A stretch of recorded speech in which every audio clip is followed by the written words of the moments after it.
Hi, everyone. Welcome back to the Commercial Real Estate Library. I'm Dama Tamanwala, my co-host Garrett McGillivray, and today we're joined by Daniel Gare from Options for Homes. Thanks for having me.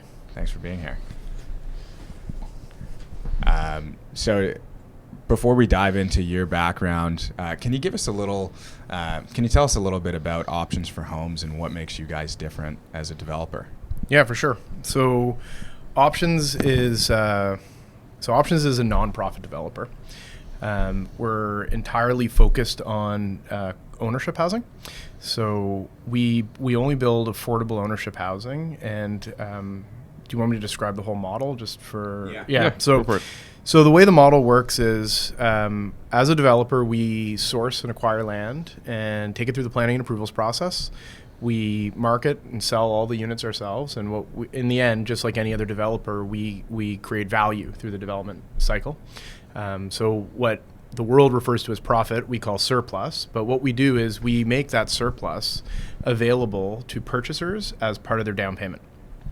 So the whole premise of the organization is to get people into ownership housing that otherwise couldn't today. So our purchasers are people that can afford to live in a home. They can afford to pay a mortgage, property taxes, all the cost of owning a home, but they're challenged by being able to save up enough for a down payment in the market that we're in. Actually, the organization's been around for 25 years, so I guess they've always been challenged, our type of purchasers. Right. Now more than ever. Yeah. So how does that surplus work? Like, how does it work for you to make it more affordable for the end purchaser? Well, in essence, so it's a second mortgage, Mm-hmm. and what it does is it's invested alongside the purchaser. So that capital or that mortgage doesn't require any debt service. So the owner doesn't have to pay principal or interest on that loan. Mm-hmm. So we call it a silent second mortgage, meaning that it just sort of sits there silently. So that purchaser would have otherwise been getting a 95% loan, which would be more expensive than the loan that they have to get by living in our buildings with our 15% loan.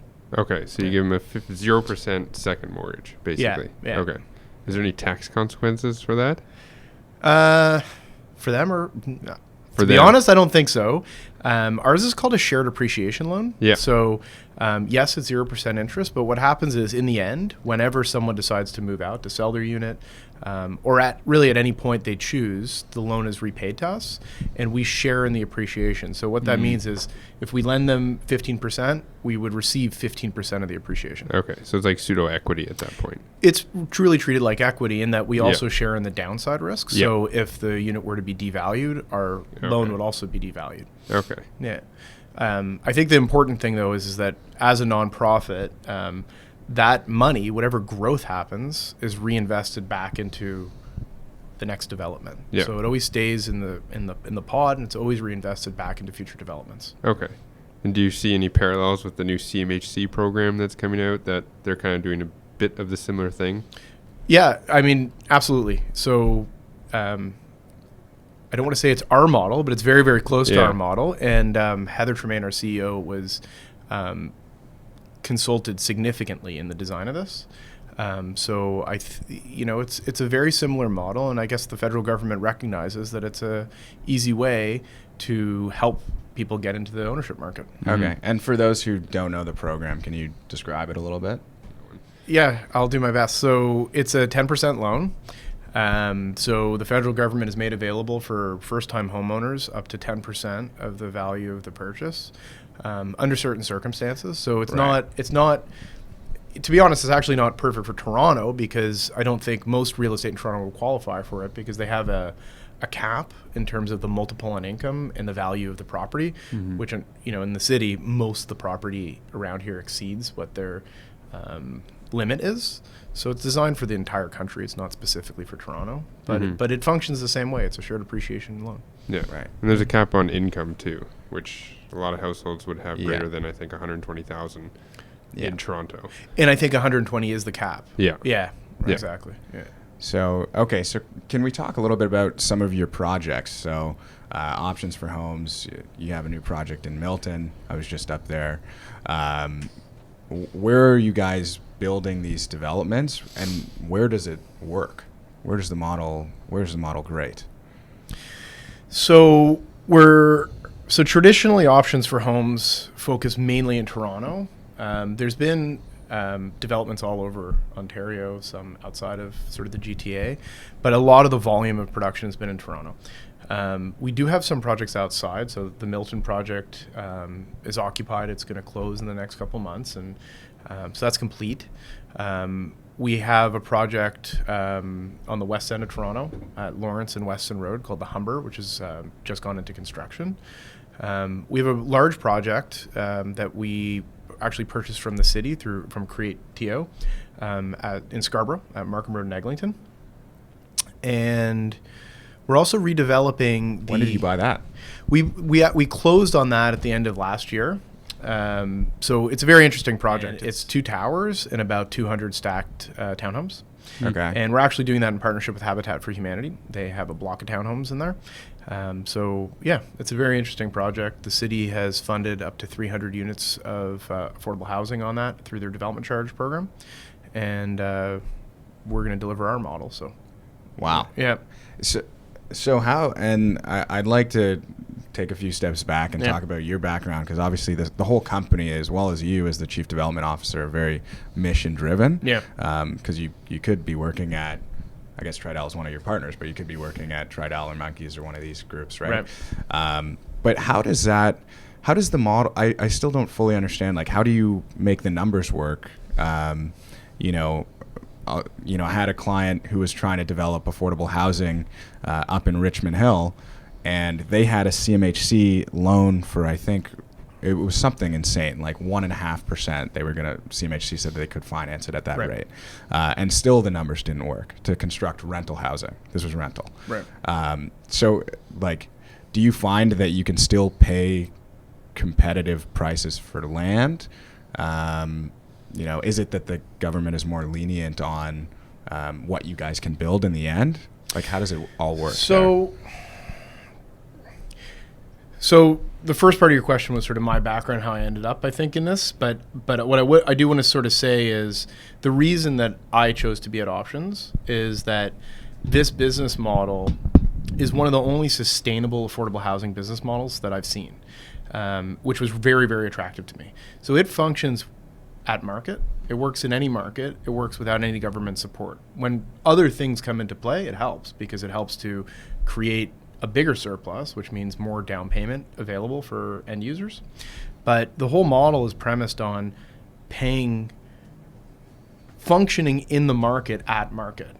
Because as long as it underwrites correctly and pencils out with an appropriate margin that's financeable and viable, there's a surplus. You can't really do this without creating a margin. And as long as there's a margin, that money is available as down payment assistance to our end users. So to answer your question, yeah, we pay for land. We pay the same as everybody else. Same as any developer. The same as any developer. I mean, obviously we choose the markets we want to be in to make sure that in the end, so for instance, I probably wouldn't go pay $250 a foot buildable for an end unit that's going to sell at $2,000 a foot, because what does that really do? Right. What does our 15% down payment do? Mm-hmm. Right? So area matters, geography matters, but it functions with or without support from the government. Any dollar we get extra, so in the case of that Markham Road and Eglinton site where we have development charge deferrals on a portion of that unit, that's layered on top of our second mortgage. So we're going to throw in our capital, then we'll layer on top the city capital. So instead of giving a 15% second mortgage, we'll give a 20 or 25% second mortgage, therefore driving down the income that can afford to buy a home there. Right. So it just becomes more affordable. If you layer on provincial funding, if you layer on federal funding, if you get the land for free, all these things increase that surplus, and we can just pass that back on to the end user. And when you do pencil projects, do you specifically pencil in profit so that every unit in your building can receive the sort of 15%? Absolutely. Program? So yeah, like we underwrite these at market. Yeah. And it has to be, because that's what our lenders would look for. Yeah. We finance it conventionally. So it has to be viable like any other for-profit development effectively. Okay. I mean, in essence, if we didn't do that, we'd be paying too much for something, right? Yes. So- No, 100%. Yeah. Is your clientele different at all? Like, for instance, the absorption rate for some of these condo is it similar to, or is it faster than a traditional condo project? No, I would say it's slower. So and a few things affect that. So for one, we only sell to end users. So there's no Right. So our intent is to never sell to an investor. We want the building full of end users. We want the product to go in the right hands of the people that it's intended to go to. So right away, you can imagine what that would do to absorption in the city of Toronto, given who the typical buyer is right now. Right. So like in our agreements of purchase and sale, purchasers sign an affidavit stating that they're an end user. Our mortgages, that second mortgage, has certain default clauses if the units are rented out. So there's structure in place to ensure that this is not ending up in the hands of the wrong person. But because of that, the typical marketing and sales channels don't necessarily penetrate to get to that end user as fast or as easily. So we have to do it differently, and it takes longer. Right. And we have to budget that. Mm-hmm. So Now, because you shared in the appreciation of the property itself, and that happens obviously it gets triggered after people start selling the units, is that where your main source of capital ends up being? It's just sort of the rollover of new units, because then you get more capital, then you can buy more land, and then you can develop more buildings. Is that sort of the... Yeah, so it's probably important to know a little bit about our structure. So Options for Homes is a development consultant or development manager. Mm-hmm. Then we have our sister company called Home Ownership Alternatives, and that's our fund. That's where the mortgages reside, and that's where our capital is, the capital we use to develop. And then there's the development site itself, which is yet another entity. It's actually a cooperative. It's structured as a co-op. So Options for Homes receives its revenue through development management fees. It's a modest fee that pays our overhead, our basically salaries, rent, blah blah blah. So it's a management fee. But the actual capital for future development comes from the repayment of mortgages and its appropriate appreciation, and then it's then reinvested back into housing. And just on that program itself, aside from not giving it to investors, are there any other limitations on it, like income thresholds or anything like that, or is it just has to be end users, that's it? So it kind of depends. So when it's only Options creating the program, we are less limiting than when, for instance, government is contributing. So it depends on the program that the purchaser is tapping into. So in our case, we don't limit income for a few reasons. We believe that, for one, by design, if someone had the income to go buy a unit at market, they probably wouldn't buy ours because they're giving up a share of the appreciation. So the structure of it sort of limits people. It removes people that wouldn't normally want to. Why would they buy with us? Doesn't make any sense, right? So that kind of right away by design gets us to the right purchaser. But we decided not to limit income because our view is you don't really know what's going on in any one person's life. Income's not the only thing that affects life affordability. It could be a variety of things. So we wanted to keep it less stringent. When you do layer on things like the city funding or provincial or federal funding, they have their own requirements. And if a purchaser wanted to stack that, we'd have to make sure it qualifies for all the other programs. Okay. Yeah. Do you ever have people say no to your program and just have 5% and then CMHC up to the 95? Yeah, like What, there are, and still want a condo unit? Yeah. yeah, like there are people that opt not to take our mortgage. We're 100% fine with that. Like this is again a nonprofit. We're not looking specifically to generate growth of those mortgages. In fact, typical business wisdom says just give it back as soon as possible so we can go reinvest it. So that is not our MO, to just place mortgages and make them grow at extreme amounts. So if someone doesn't need it, but they still love the project and they want to live in it, yeah, maybe they put more than 5% down. Maybe they put 10 or 15 and not take such a large mortgage. And that happens. Like we have great projects. It's built by an amazing builder, and they're generally in areas that people like. So if they like it, they like it. Makes sense. Yeah. How many units have you built so far? Been 25 years, right? Yeah, 3,500 roughly. Wow. And That's a lot. we have now in the pipeline probably 1,500 to 2,000 units, depending on what we get approved, Right. what I want to count, and what. Yeah. Is the government more supportive of you as a developer? Like, do you see that the timelines are slightly shorter? Are they more on approvals easygoing when it comes to the height, the density restrictions? Is there a substantial difference? It depends on the municipality you're in. Yeah. The reality is that, municipalities like Toronto and the planning departments, many of them want to be as helpful as possible. And it's just that there's so many applications in that they can only go so fast. So we have great relationships with the city, both at the political level and the bureaucratic level. People try to be as helpful as they can. It doesn't necessarily translate to speed. Right. And, it's a highly regulated business, and it's so complex. And so even if the municipality was to say, yeah, we'll push this thing forward, then you run into things like the TRCA that have other complications that you have to work through, environmental matters, water issues. Like, there's so many things that can affect the timing of a development that unfortunately doesn't really translate into being faster, despite people's best efforts. My personal experience, even outside of options, is it tends to be faster when you're in smaller towns, when there's Right. less development applications, really is what it means. But it's, we kind of suffer through the same way anyone else does, Right. unfortunately. Do you guys receive any special incentives, like waivers on tax or development charges or anything like that? No. So, well, again, it depends on where you are. But in Toronto, last year when the DC bylaw was reviewed, council passed a development charge deferral program for home ownership units. And you have to apply for those.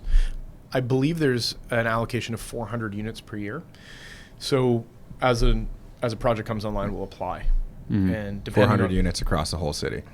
For affordable nonprofit home ownership units. Okay. So we could end up in a competitive time where other nonprofit affordable developers are going for the same thing. Right. So we'll see how. Right now, it's actually working quite well. So the Humber at Western Road Lawrence received 6.6 million. So that's on 147 units.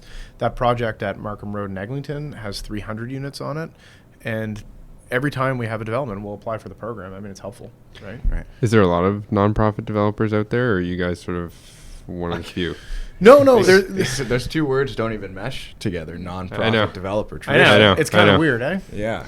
So I'm like, 100% you get of the 400. I'm like, that's not a lot, but No. if you're getting them on every project, I'm like, are you guys alone? No, You're the biggest. Yeah. I think we're probably the biggest in terms of volume of output, but there are others. So Habitat for Humanity, as an example, is a nonprofit affordable ownership developer, and they absolutely would go after these, and just well-deserved to get the same program. There's a group called Trillium Housing that does the same kind of model. Artscape has done it. I don't know how active they are now in the ownership side, but they would definitely go for it. So, yeah, there's a few people. There's a few groups that are doing it. Okay. Yeah. And when you guys are building and designing the building, does it differ substantially from a traditional building in the way that are you trying to make it in a way that's more cost effective?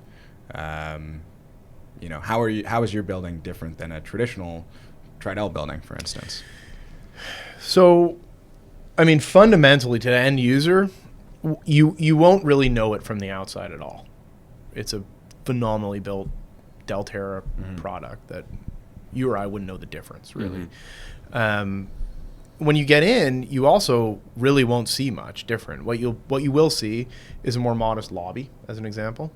When you get into the amenity space, you'll see a significant reduction from what the luxury condo market's building. So you won't find fully built out gyms. You won't find swimming pools. You won't find things that drive up both capital costs and ongoing operating costs, because those are the two things we're trying to manage. In the units themselves, again, like beautifully appointed, very, very tasteful, but you won't see a base finishing package with granite countertops and Wolf ovens, right? You'll see a more modest package we have upgrades available, but that's one of the areas that we'll spend quite a bit of time on, making them totally livable, beautiful, but tasteful and modest. Right. Right. And then at the end of the day, low condo fees. Yeah, so the condo tenants, fees are a the big owners. thing, as everyone knows, right? Like, Yeah. I mean, we're probably sitting in the low 50 cents a foot, and it's pretty typical for a lot of the new buildings to be $1. Like, it's a big difference, and that adds up on 1,000 square feet, or 800 square feet a month, right? So,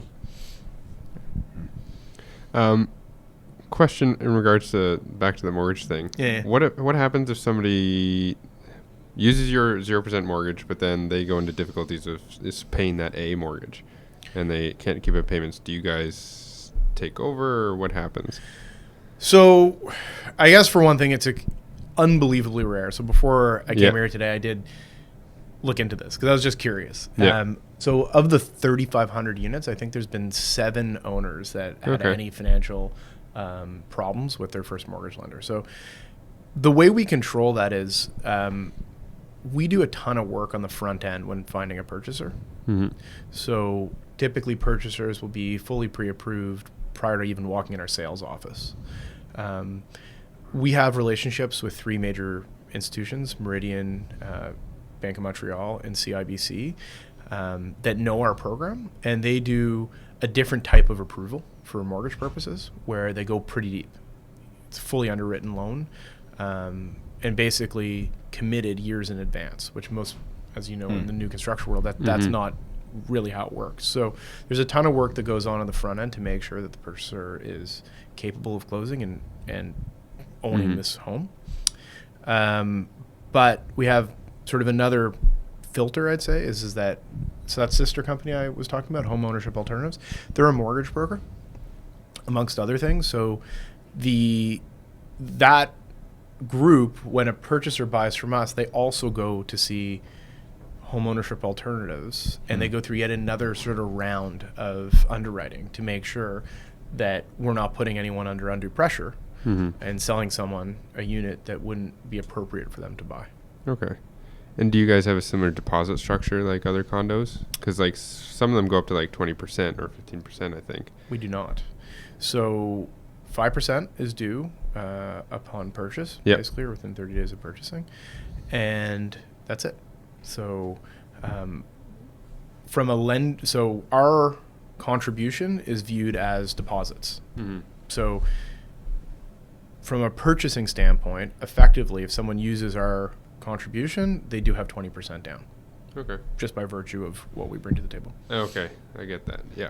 All right, that makes sense. Because they're using the mortgage payment as they would eventually give on the unit as the other part of the down payment. Yeah. Exactly. Right. And that's critical, and that only works because we have great relationships with CMHC. We go in through a program called Flexibilities that recognizes our second mortgage as equity for the purpose of borrowing a first mortgage, which is another thing that adds to affordability, because that means when a purchaser goes to get a first mortgage, there's no CMHC insurance on that. It's a conventional first mortgage. Okay. Right. A little more broadly speaking, what are your thoughts on sort of like the condo market in Toronto? Like, is there a place for younger individuals that are coming up like us to even buy condos and stuff like that? Because like prices are going up. Even with programs such as yours, you still have to pay like $4,000 a month in a mortgage cost or something like that for anything downtown. So that's other than the size of this room. Yeah. No, look, it's a crazy time in Toronto. It's a very, very difficult time from a pricing standpoint. I hope that our program gets big enough that we really do fill that gap where we are creating that entry point into the ownership market, because really, the term affordable housing has connotations that, that's really not what we're doing. We're not creating low-income housing. We're not creating subsidized housing. We're creating market housing that is more affordable than what's on the market right now to help people get into it. But there's only so far we can go, right? Like the market, the dynamics of the market around us is driving everything up. So is there an end in sight? It's hard to see. I think we can all assume there is, because that's how, economic cycles work, but it's hard to see. Yeah, well, it's still going to probably be like New York City here in Toronto. Probably. In terms of pricing. Yeah. Yeah. The other markets, though, the surrounding markets that are well connected by transit are obviously going to be the places that people move out to. For sure. But even still, places like Oakville, you have $1 million home type Yeah. of thing. It's You know, not- it's it's like, not oh, easy. yay, I can have $1 million home or like Yeah. actually live downtown Toronto. Yeah. No, it's not I easy. feel like Oshawa would be a little more affordable out east type Yeah. of thing. No, but, I don't know. Kitchener-Waterloo, Guelph, Milton, Yes. Hamilton, it does work. Look, our project at the Humber is quite a bit less expensive than the market right now, Yeah. right? How much are you I think we're at charging for condo? we're at about $700 a foot right now, $750 if I recall. And we're at the very end of our inventory because we've passed our pre-sale threshold.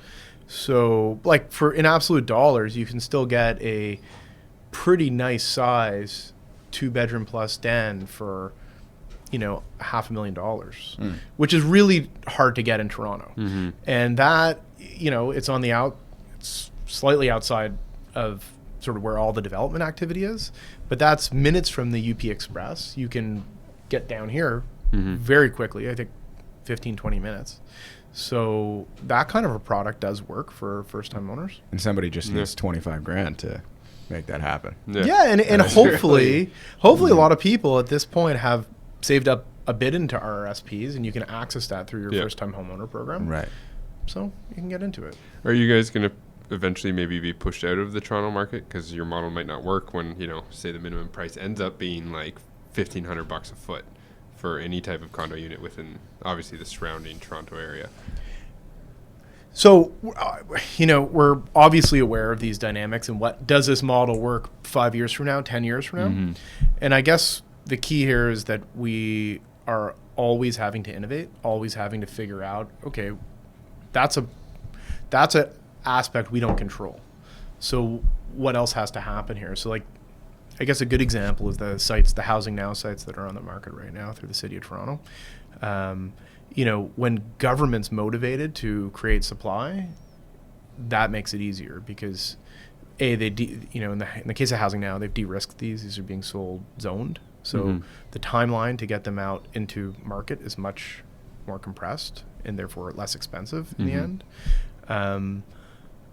The province has released land where they've basically given the land before as an incentive to create affordable housing. So I think that we have to assume that we will eventually need quite a bit of extra support for this model to work perfectly.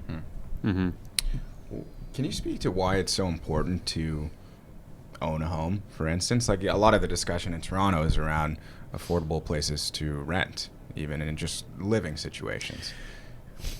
There's a lot there. So I don't want to come off saying that good cities need everything. You need options. You need plenty of rental, which we have basically none of, and you need ownership opportunities. People need places to live. Ownership has a variety of benefits. So from an end user perspective, I think just security of tenure is a big thing. Right. I know a lot of friends and family that live in rental housing and are constantly worried that, this landlord is eventually going to say, hey, you're paying 50 cents on the dollar for what I could get. Let me find a loophole to get you out of here. That does happen all over the place. I'm gonna Are you a move back rental? in. Are you a renter? Okay, No. so you don't suffer through this, but people do. This is a thing that exists right now, and it's very unfortunate. So, I think the sense of security is a big deal. Pride of ownership is also a big deal. If you were to see our developments, you would see a building that's run really, really well because everyone cares. This is their asset. This is where they live, and they care. But then there's obviously all the other benefits of owning a home. You have an asset; it's appreciating. That's something that will help your kids. It can help you can finance it to put your kids through university. It could eventually become part of your retirement plan. So there's all the other benefits of just owning real estate as an investment.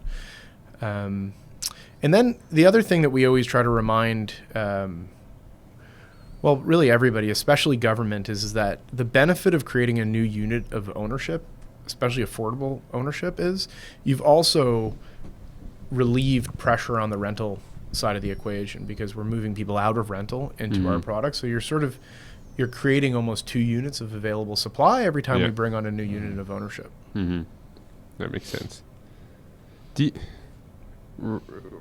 Quickly pushing back to something before, do you ever how do you vet that they're not investors? And have you ever had people like skirt under whatever type of controls that you put on top of that? I mean, there's only so much we could do, Yeah. but we do a lot. So we do spend a lot of time one-on-one with our sales Yeah. team spends a lot of time getting to know who they are, first and foremost. We'll often search title. Yeah. So the brokerage, like the second mortgage, homeownership alternatives, will often look into, okay, who are these people? Do they own 4 homes? Like, Have they done this already? I know. Yeah. like- They like, already have an option. what makes up? Because Yeah. they're looking at them for borrowing capacity, so they want to know, Yeah. do you have assets? Right. So, you know, and then, like I said, also, like, people are putting themselves on the line. They are signing a binding agreement and an affidavit that is enforceable, stating that they're not an investor. So we do everything we can, but, Yeah. you know, does an investor sneak through? Probably, but Yeah. we would hope not. That's Yeah. the same issue that conventional financing has too, right? Like I was I just know. on the phone with the mortgage broker you hooked me up with.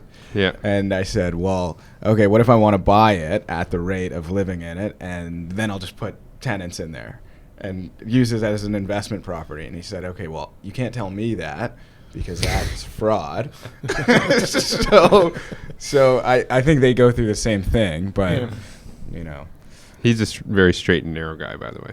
So Right. he's very on the level. Oh, perfect. Okay. So you might want somebody else to commit those types of mortgage. Venture in with Yeah. me. Okay.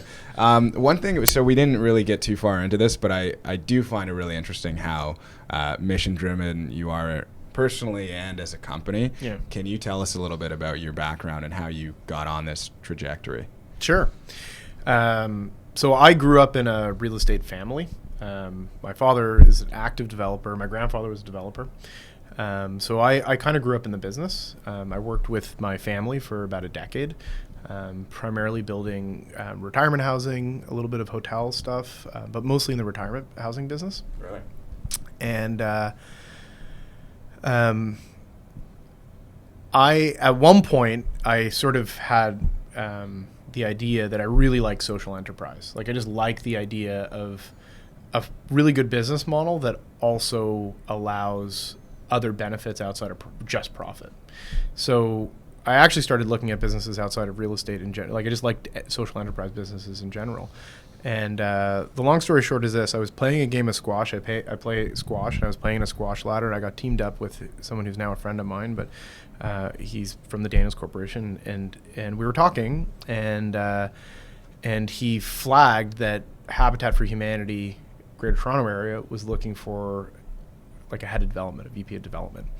So I went and met with Habitat at the time. I really didn't know much about affordable housing, other than a rental project I worked on, but I was just intrigued. I was intrigued that this kind of product can be produced in Toronto and has such an impactful outcome to the end user and to society as a whole, that it just seemed so interesting that I went to Habitat. So about 4 years ago, I ended up at Habitat, and that's really where I got into this, is trying to find a way to build housing in the GTA that's affordable. So I liked it a lot, and then I worked on this joint venture with Options for Homes and Habitat at the Scarborough site I was describing, and that's how I got to know Options, and an opportunity showed up at Options. So I like it. It's interesting.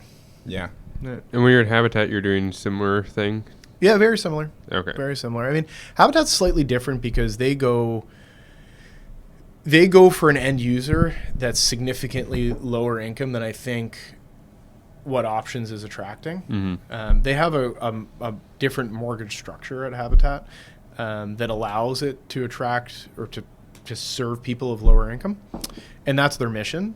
So it was slightly different. It was also a low-rise producer, so almost exclusively at Habitat. So When I was there, I was working on a site in Scarborough. It was 50 units of stacked townhomes, and it's also a business model based on volunteers helping to actually construct.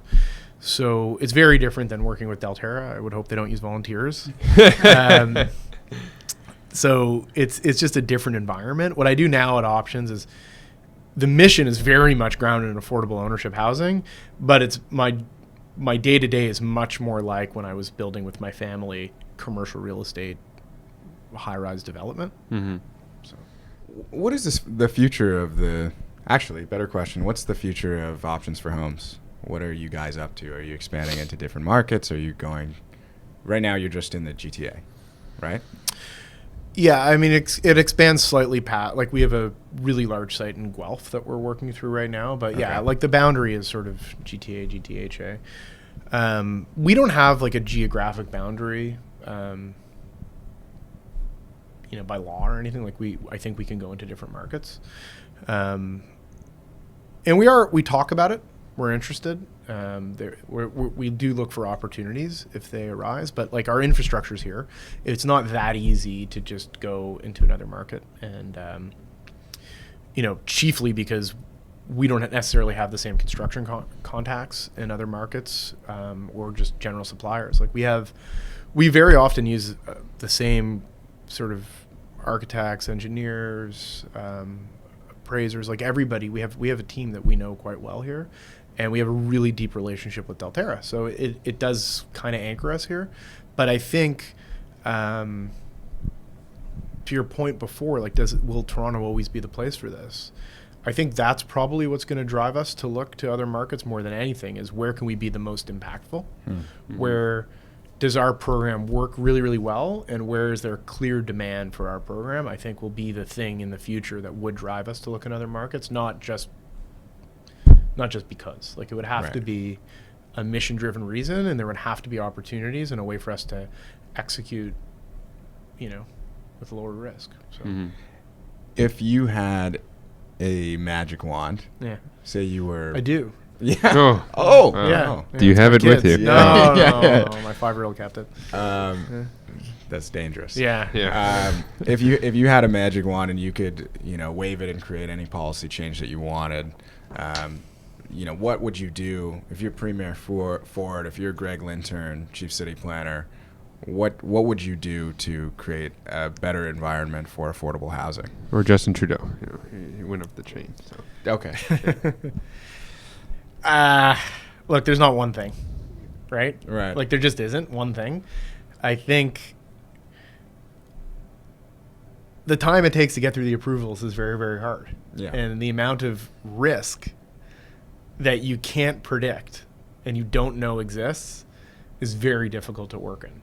So can Greg Lintern solve this? I don't think it's a magic wand issue, but if I were to pick anything, I'd say speed the whole thing up, period. Just speed it up. That's interesting. So that's the biggest problem for you, and also the guys building these, at Yonge and Eglinton or wherever, right? Luxury condominiums. Well, how else do you manage? How do you manage this? How do you manage, you buy a site today. I'm not going to go to market for 2 years. I don't actually know what I'm going to sell at. So maybe it worked today. At least 2 years. Yeah, maybe I looked at it today and said, great, this is an affordable housing project. But when I actually go to market, the market's appreciated so much. This is still the same intent, right? And in that 2 years, construction costs have also gone up by 10, 11% a year, whatever we're going up at. New policy has come on, that makes it harder. Like, there's so much that happens in that period in time that drives up costs, drives up, the value, and it kind of just takes away from the point. Like right now, Mayor Tory said when he was elected, he wants to produce 40,000 units. In his terms, 4 years. It's a 4-year term. Right. 40,000 housing units, not rental units. Don't quote me on this, but it is rental units. Okay. I'm pretty sure. But in any event, like, that's a lot of supply in a very short amount of time. And the city's actually doing what they can to do it through the Housing Now program by taking through the approvals process faster than the market can. But how do you bring on enough supply to meet demand in a short, like, the supply demand equation will continue to get worse. Like I don't really know how you can do it fast unless policy steps in to change that, to shift it. So I think that would be the magic wand. Great. But I feel like it's difficult because, like, obviously Toronto has probably the most cranes than any other city in America or in the world or something like that. I think of right now.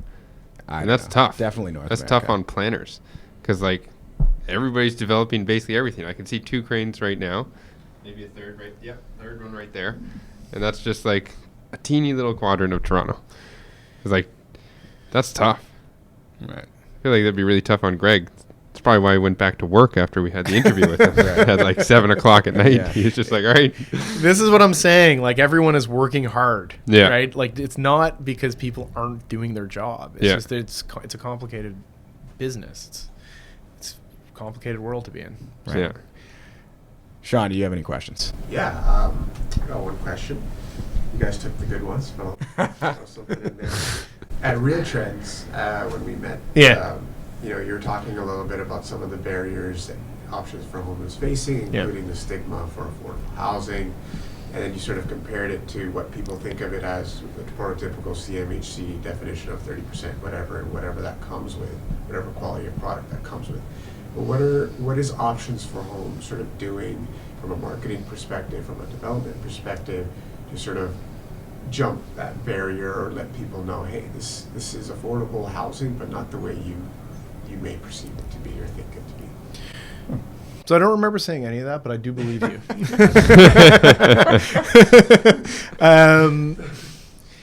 So where that comes into play is often during the approvals,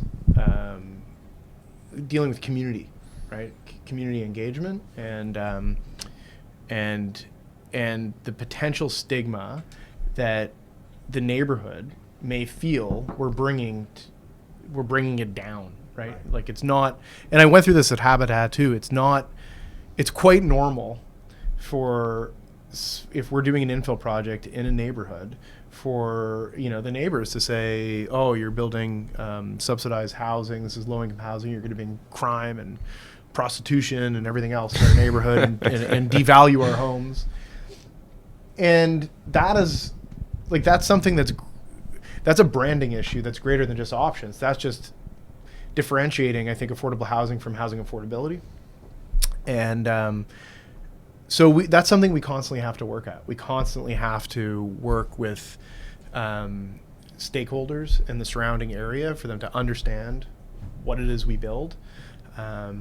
Fortunately, it does get easier when we do have a track record and we have a great builder. So people tend to start to feel a little more calm about the kind of product we're building. And you can go see any one of our projects and no one would ever say, oh, that's a, crime-filled building. Like, just right. It's not the case. But that is an issue that, I mean, any developer goes up against sort of the NIMBYism. But unfortunately, I think affordable housing developers get it worse. So that is a problem that I think we have to fix with just really good communication strategies, really, really good community engagement strategies. Great. Thank you. Yeah. You want to do your last question, Dama? Sure. So this question, it's not on there, but it's called the 3 Truths. So Oh, God. Yeah. You should have brought your magic wand. it's not so bad. Okay. Years from now, you live a long and successful life, and you accomplish everything that you ever wanted to accomplish, beyond your wildest dreams. And but it's your last day, and all of the people that love you are around you, and your family and friends. But for whatever reason, every interview that you've ever done, every book that you've ever written, it's all been erased. And you have 3 short notes to write to pass on to the people who love you, and your colleagues and whoever. What would you put on those notes? Words of wisdom. It's a brutal question. Can be about it can be about development. It could be about Right. the way to your philosophy for life. Anything. So for reference, Greg Lintern said, get lots of sleep. That was one of his truths. So, I mean, I could answer this dishonestly, which could be funny. But I think that if you're really asking this, I think that the truth is that you need to just be honest, respectful, and have